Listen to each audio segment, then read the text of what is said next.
इसी से रिलेटेड आपसे एक और क्वेश्चन पूछूंगी। एंड सैटर्न की कि इतनी शक्तियां होने के बावजूद भी उसमें इतनी बुद्धि नहीं है कि इतनी शक्तियां मैं बुरी चीजों में लगा रहा हूँ और मैं अंत में हारूंगा। इससे अच्छा मैं कोई अच्छे काम में लगा लूं, मैं भगवान के रास्ते पे लगा लूं।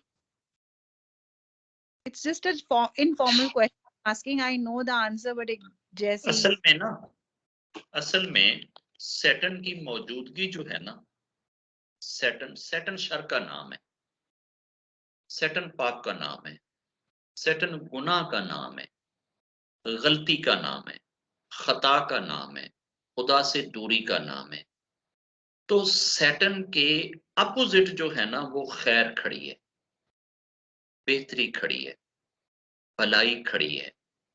अब सैटर्न का जो फर्स्ट पाप है, जो पहला गुनाह है, जिसकी वजह से ये सैटर्न हुआ है, जिसकी वजह से इसकी सारी इबादत से की गई जो इसकी प्रेस्टीज थी, जो इसकी वैल्यू थी, जो इसके साथ एक औरा था, जो इसकी ब्लेसिंग्स थी, जो एक सेकंड में सारी की सारी छिन के जीरो हुई है, वो खता क्या थी?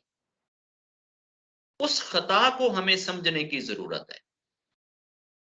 सैटर्न चूंकि जिन था, और जिन जमीन पे इंसानों से पहले आबाद कर दिए गए थे, जिन भेज दिए गए थे, हमारे एडम के आने से पहले, फर्स्ट मानव जाति के आने से पहले इस पृथ्वी के ऊपर जिन रहा करते थे, और ये बड़े दंगे फसाद करते थे, बड़ी लड़ाइयां करते थे। जिस तरह से अभी ये अमेरिका और अफगानिस्तान की जंग लगी हुई है, ऐसे ही ये जिन्नों की भी बड़ी जंग लगती थी आपस में, ये एक दूसरे का बड़ा कबाड़ा करते थे। इनको ही तो देख के तो जब रब ने पूछा था कि मैं अपना एक खलीफा जमीन पे बनाने लगा हूं, तो सारे के सारे एंजल ने कहा था ना इन जिन्नों को देख के कि यार ये जो पहले बनाए हैं वो उत्थे जाके की करन दे लड़ाइयां, ये जड़ा बनाएगा तो ये भी जाके उत्थे है कुछ ही करेगा ना, तो आप ये मत बनाओ, आपको अगर सिर्फ इबादत करानी है तो वो हम करने के लिए काफी है ना। तो रब ने कहा था जो मैं जानता हूं वो तुम नहीं जानते।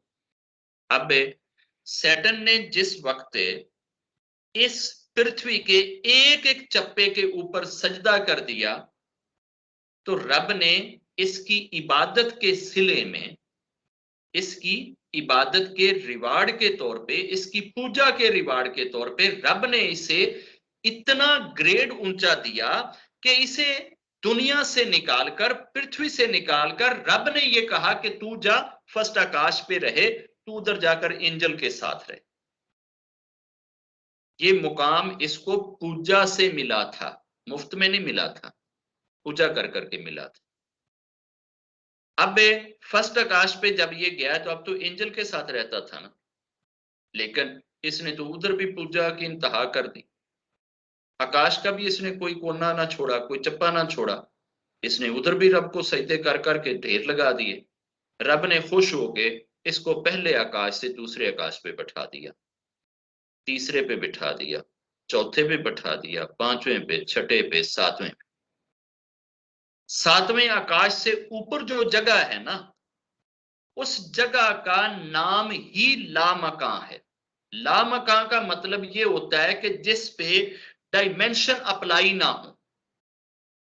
ये इससे नीचे जो है ना, ये जो दुनिया कहती है ना कि 3 डायमेंशन, 4, 5, 6, 7 अप टू 12 डायमेंशन, ये सारी की सारी डायमेंशन जहां तक लगती हैं ये 7th आकाश तक लगती हैं। 7th आकाश से ऊपर जो सत्य है ना, वहां ऐसी वो एक मतलब है कि क्या आप कह लें कि उसको आप बोलने में तो जगह ही बोलेंगे कि वो एक ऐसी जगह है, मगर वो ऐसा मुकाम है कि जिसको ना आप मुकाम कह सकते हैं, ना आप स्पेस कह सकते हैं, ना आप जगह कह सकते हैं। उसके ऊपर ऐसी कोई एप्लीकेशंस नहीं होती, वहां खुदा है। ये वहां तक चला गया था, खुदा के इतना करीब, खुदा के इतना निकट। अब इतनी कुर्बत, इतना निकट में होकर अगर हमें, तो यार नेकियां हैं लाखों साल की, इसकी एज कोई थोड़ी सी नहीं है। ये तो एडम के पैदा होने से भी पहले का है, पता नहीं कितने लाखों साल का है। ये सबसे बूढ़ा है, ये कोई कल का जवान नहीं है, मिलता सबको जवान होके ही है। और बड़े हाथ छड़ के मिलता है, जिन्हों मिलता है उन्होंने फिर किनारे ला छड़ता है, लेकिन ये बहुत पुराना है। अब इतनी इबादत करने वाला, इतनी रियाजत करने वाला, इतनी नेकियां करने वाला अगर गुनाह करे तो असूलन तो यही है कि इसको गुनाह भी फिर करोड़ों करते करते अपनी नेकियों के बराबर आना चाहिए था ना। सारी की सारी नेकियां जो हैं उनके मुकाबले में गुनाहों के भी फिर इतने ही लंबे ढेर लगाता तो वो सारे के सारे जो नेकियां उनके वो खाते साफ होते ना। इसने एक गुनाह ऐसा किया था कि उस गुनाह की जो जरा सी जुम्बश है ना, जो जरा सा उसका सेक है, जो जरा सी उसकी तपश है, उस तपश से, उस सेक से, उस गर्मी से अगर सैटन जितनी नेकियां हो तो वो भी जल के राख हो जाती, भस्म हो जाती। अगर आपने पूरी जमीन नेकियों से भर दी हो, आकाश नेकियों से भर दिए हो, और आप अगर वही खता कर दें जो खता सैटन ने की है, तो फिर समझ लें कि जिस तरह सैटन के खता करते ही, पाप करते ही, गुनाह करते ही एक सेकंड में अगर ये करोड़ों खरबों सजदों वाली इबादत जाया हो गई है, तो यकीनन इंसान भी अगर वही खता करेगा तो इंसान की भी सारी नेकियां जो 30, 40, 50, 60 सालों की हैं, उनको तो जाया होने में या खत्म होने में देर ही नहीं लगेगी। हमने तो सारी जिंदगी कभी किसी मंदिर की भी सारी जगहों पे जाकर मत्था नहीं टेका कि मंदिर का हमने चप्पा चप्पा ना छोड़ा हो कि जी उधर हमने हर जगह पे जाकर रब को मत्था टेक दिया। अगर ये चर्च में जाए तो जितने चर्च ही हैं, चर्च में जाने वालों ने कभी पूरी चर्च के अंदर मत्था नहीं टेका होता। इसी तरह से मस्जिदों में जाने वाले किसी नमाजी से पूछ लें कि क्या आपने पूरी मस्जिद के चप्पे चप्पे पे माथा टेक लिया है, तो उसके पास भी ये गारंटी नहीं होएगी। हम अगर इतनी सी जगह में नहीं कर सकते तो पूरी पृथ्वी को कैसे भरेंगे, पूरे आसमानों को कैसे भरेंगे। उसने तो इतना कुछ भर दिया था सजदों से, इतने खरबों साल की इबादत करी थी। इन सारी इबादत को एक सेकंड में जाया कर देने वाले पाप को हमें इतना बड़ा समझना चाहिए, इतना बड़ा खतरनाक समझना चाहिए। अभी हमें वो जो खंबे होते हैं लगे हुए बिजली की, जिसमें वो लाइन ट्रांसफर हो रही होती है, तो जो मोटी तारें होती हैं जो ग्रिड स्टेशन से बिजली सप्लाई करती हैं, वो मेरा ख्याल है कोई 8-10 हजार के 12,000 वोल्ट की होती हैं। तानिया को बेहतर पता होगा, इलेक्ट्रिशियन है।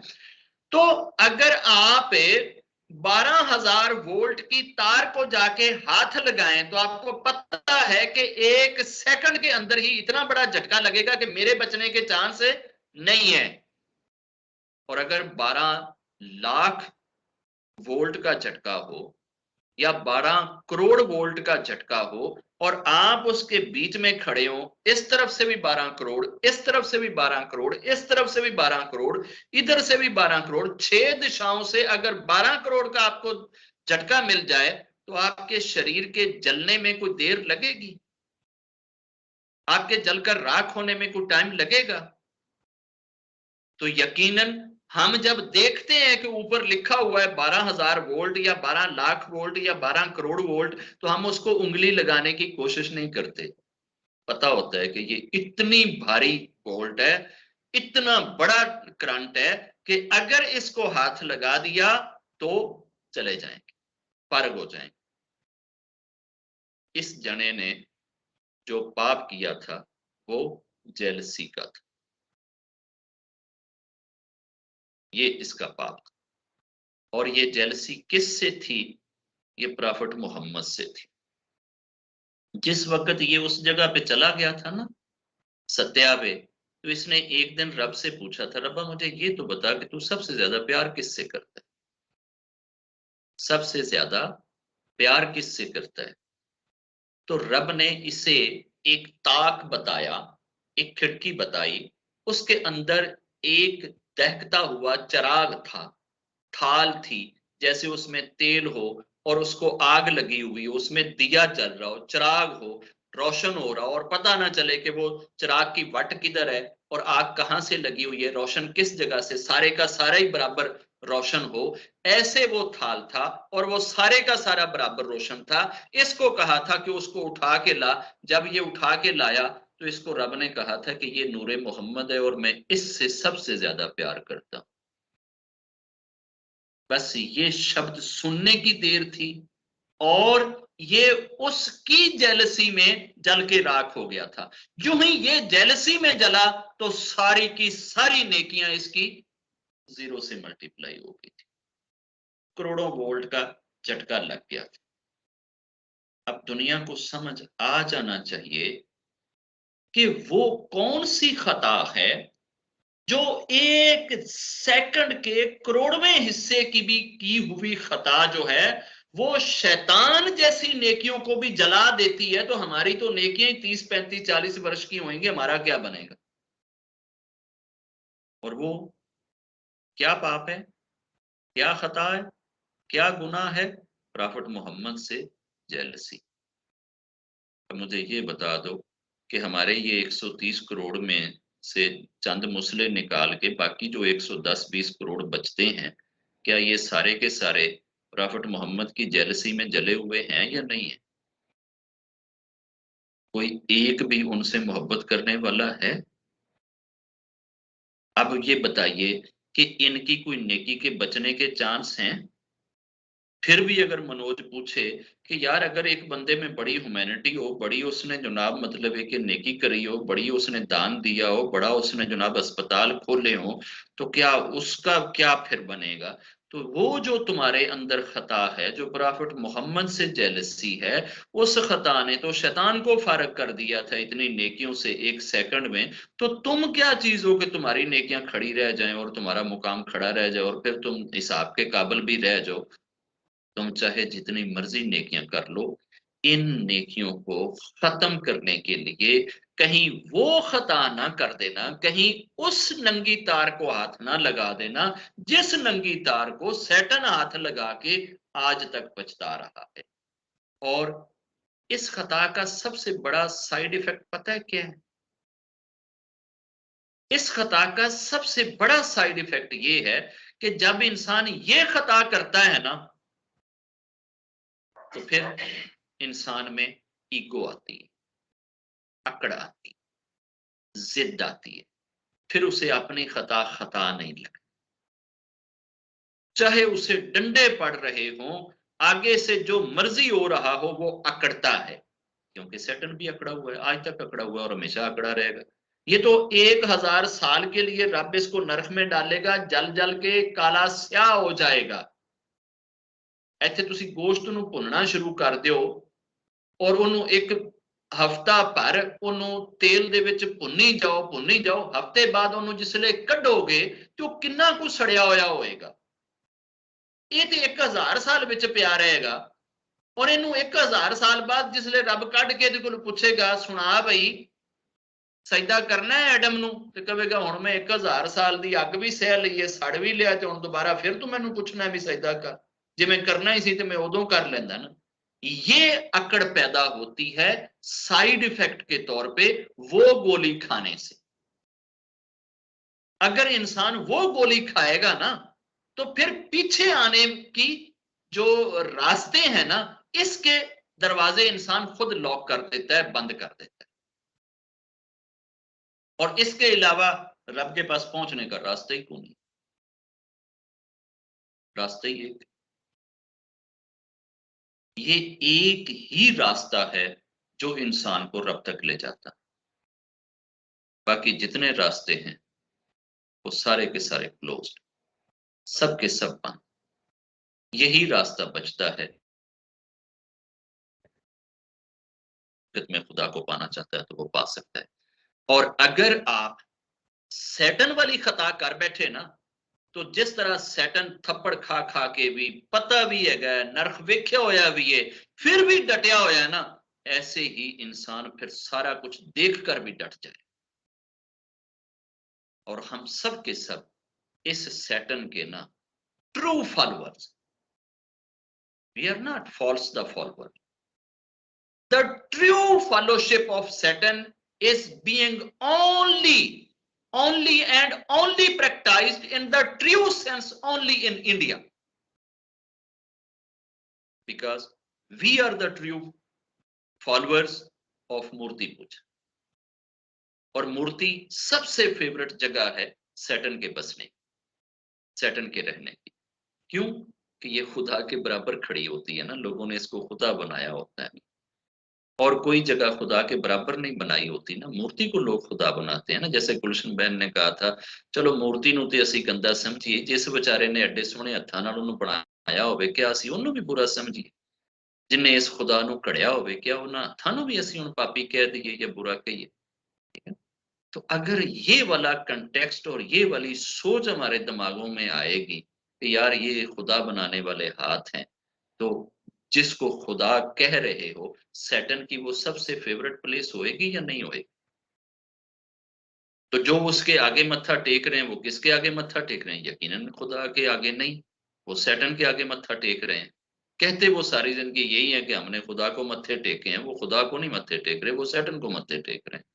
और सारी जिंदगी सैटर्न इसी चीज पे ही तो रब को एक तरह से अपनी तरफ से वो जलाने की कोशिश कर रहा है कि वेख ना, है तेरे बंदे सन, ए वेख, ए मैनू सजदा कर रहे हैं, मेरे अगे मत्था टेक रहे हैं। बनाए तू सन, क्रिएटर तू है, खालिक इन्हां दा तू है, मालिक इन्हां दा तू है, खिलांदा इन्हां नूं तू है, पिलांदा इन्हां नूं तू है, इन्हां दी बाडी नूं चलांदा तू है, इन्हां दे घरां दे निजाम तू इन्हां हैंडल करना है, सारा कुछ तू करना है।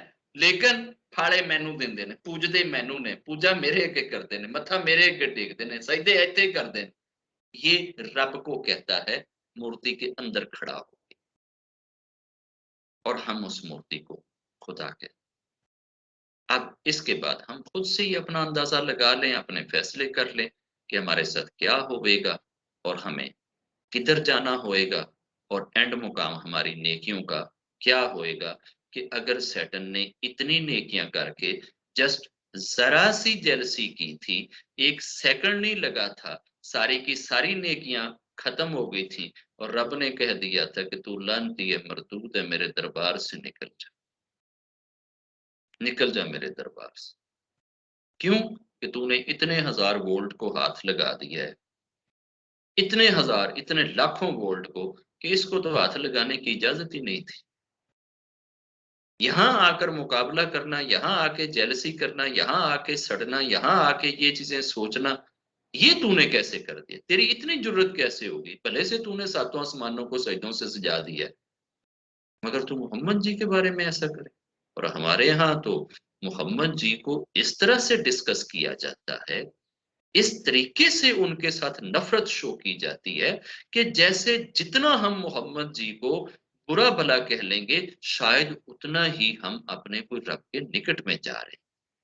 ये चीजें हमसे सैटन ही करवाता, ये नफरत भी सैटन ही हमारे दिलों में पैदा करता है। रब से दुआ है कि कहीं भूले से भी इस खतरनाक नंगी तार को कहीं हमारा हाथ ना छू जाए।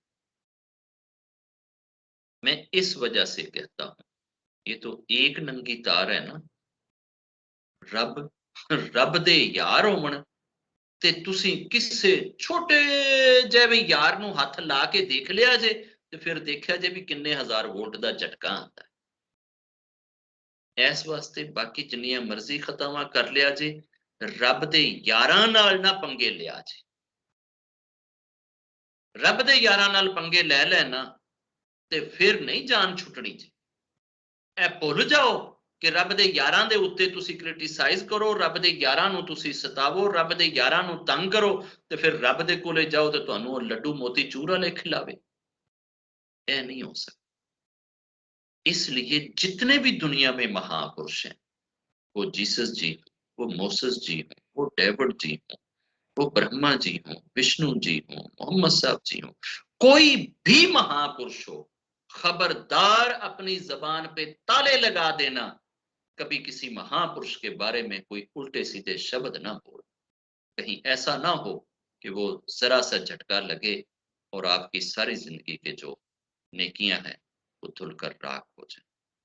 मेरी दुआ है कि रब हमें इस एस्पेक्ट को और इस सीक्रेट अटर्नल डिवाइन राज को समझने की हिम्मत और शक्ति दे, कि हम जान सकें कि आखिर सैटन की खता क्या थी, कि जिस एक जरा सी खता ने उसे इतनी इबादत से धो डाला था, इतनी इबादत से फारग कर दिया। और हम तो $10,000 अगर रब के नाम पे बांट दें तो 1 साल तक अपने आप को बरी समझते हैं कि यार मैं ते $10,000 ते रब दे नाते वंडे ने, हुण कम से कम अगला साल ते मैनू नहीं पूछना चाहिए रब नूं कि जी मैं की कीता है। उत्थे ते पूरी ज़मीन नूं ने सजदे नाल भर छड्डी सी ते 1 सैकंड नहीं लग्या सी। वो ऐसी खता है जेलसी की। ये जेलसी से बचें और जेलसी विद मोहम्मद जी से बचें। ये ना कहीं कर बैठें। जय